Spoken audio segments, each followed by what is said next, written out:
Let's turn now to the mission of the reigning Messiah. In previous videos, we explored the name, date, and place of Christ's return, each revealed through prophecy and fulfilled in history. If you haven't seen those yet, you'll find links in the description below, and I encourage you to check those out first for context. One of the most well-known messianic prophecies is found in chapter 9 of Isaiah. For unto us a child is born, unto us a son is given, and the government shall be upon his shoulder, and his name shall be called Wonderful, Counselor, Mighty God, the Everlasting Father, the Prince of Peace. Of the increase of his government and peace there shall be no end, upon the throne of David and upon his kingdom, to order it and to establish it with judgment and justice from henceforth, even forever. Many Christians apply this prophecy to Jesus, but a closer reading shows that this passage describes not the suffering Messiah of Isaiah 53, but a reigning Messiah who ushers in lasting peace with justice, something that clearly did not happen during Jesus' dispensation. The opening, unto us a child is born, unto us a son is given, can certainly apply to Jesus, but the next phrase, the government shall be upon his shoulders, cannot. Jesus bore no earthly government. He said, my kingdom is not of this world. His mission was spiritual, not political. The passage then lists the Messiah's titles: Wonderful, Counselor, Mighty God, Everlasting Father, Prince of Peace. Now this is where translation and interpretation come into play. The phrase Mighty God is translated from the Hebrew El Gibbor. While El often does refer to the one God, it can also mean a lord, chief, or ruler. And the word Gibbor means mighty, heroic, or strong. The translators were influenced by their mistaken belief that there is only one Messiah, Jesus, and that he is God incarnate. A completely legitimate alternative to mighty God would be mighty Lord or mighty ruler, a sovereign king, not God himself. The next title, Everlasting Father, cannot reasonably apply to Jesus, whose title was Son of God, not Everlasting Father.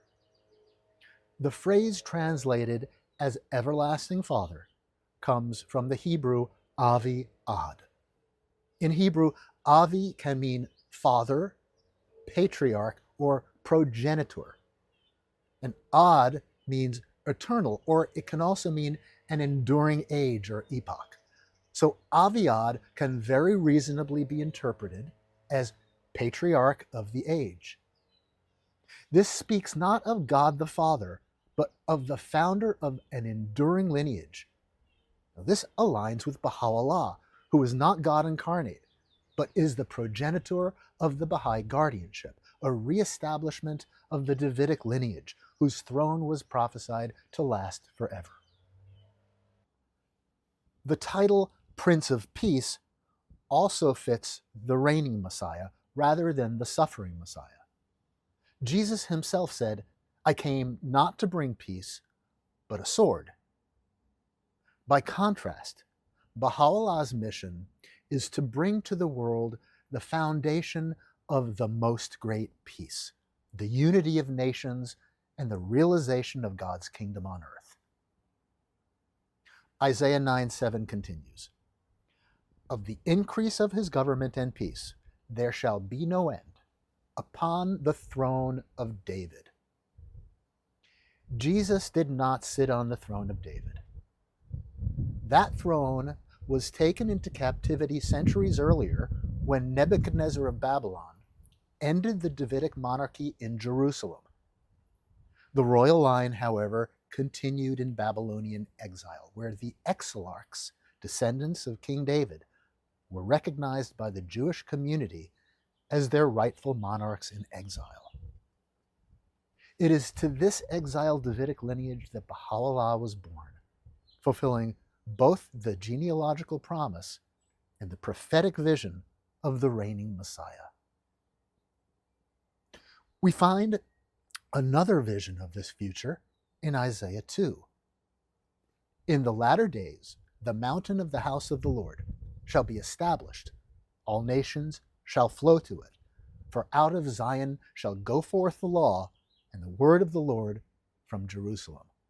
He shall judge between nations, and they shall beat their swords into plowshares, neither shall they learn war anymore.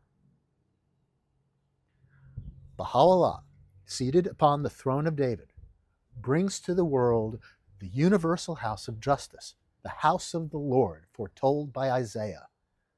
This is the new Jerusalem spoken of by Jesus, the divine center from which law, justice, and peace will one day flow to all nations. The universal house of justice is the instrument through which the unity of humankind will be preserved. Its members will be universally elected, and at its head is the hereditary guardian, the living symbol of God's presence through the fulfillment of the ancient Davidic promise. Imagine a world where the vast resources now poured into weapons were redirected toward healing the planet, expanding education, and building centers of worship, culture, and science. Imagine a civilization governed not by self-serving elites, but by an institution dedicated to the peace and well-being of all peoples. This is the vision of the reigning Messiah, the establishment of God's kingdom on earth, not through force, but through divine guidance, spiritual awakening, and the enduring covenant.